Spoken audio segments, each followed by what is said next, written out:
Hello and welcome back to Sketchbook. When you are making something on the computer, you always want to make it so that ideally you can print it out. In order to do that, you need to make sure that you're setting your image size and your canvas size. Have you ever printed out a photo from your phone maybe, or something from the internet, and when it comes out of the printer it's all blurry? That's because the resolution is not high enough.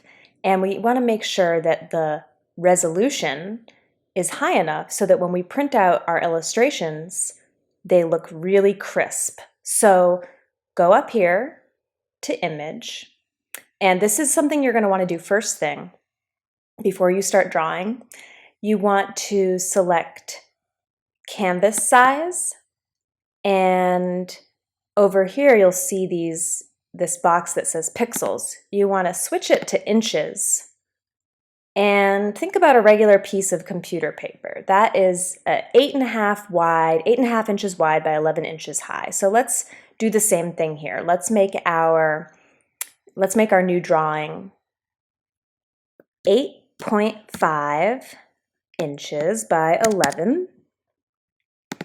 And then let's go over to image size and make the resolution, which you'll see right here.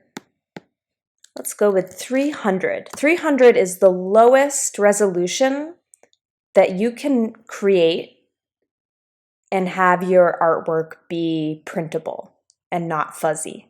So 300, that's a safe resolution, 300 pixels per inch. Now we are ready to work.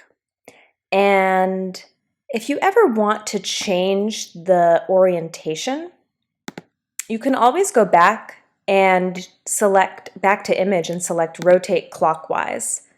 And that way you can work, horizontally or vertically. I'm going to work vertically right now. So actually all I need to do, remember our red arrow, is go back. And I want to zoom in a little bit. Okay. And center my canvas, X out of my zoom tool, and now I want to talk about background and layers. So if you're ever looking for this toolbox, it's called the Layers toolbox. You can always go to Help anytime you're looking for anything, and you can always type in what it is you're looking for. And there you'll see, okay, it's called the Layer Editor. And that allows you to click it on or off. It usually will pop up though when you open Sketchbook. So the first cool thing that you can do with layers is you can choose a background color. And you can keep changing this even as you draw on top of it. That's a really cool thing about layers. It's almost like if you were making a collage. I have a blue piece of paper and I have a purple heart, and I'm putting the purple heart on top of the blue piece of paper, and I'm about to glue it down, but then I'm like, oh, you know what? I'm not really in a heart mood today. I'm not going to use this. So I move it. And this is essentially the same idea except digitally. So you can go over to your layers palette and you can click this little eyeball, and it will be as if that heart isn't there. You're taking it away. And you can always bring it back later if you want to. And this creates a lot of really cool possibilities. Another thing that you can do is turn down the opacity of it, turn it back up. So let's leave the heart there for now and create another layer. Say I'm looking at this and I'm like, I wish I hadn't rushed. I wish I had completely filled in that purple heart so that it looked a little bit more robust, a little bit more well-rounded. Now, if I was working in one layer, that would be really difficult because I would have to zoom in and I'd have to carefully go around and take my paint bucket and try to fill each little part of the heart and be careful not to get in the way of these lines that are here. But with layers, I can actually go back into the heart layer.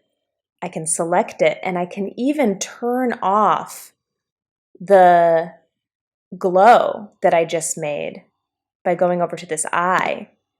And now I can work on my purple heart layer without worrying about messing up my yellow glow layer.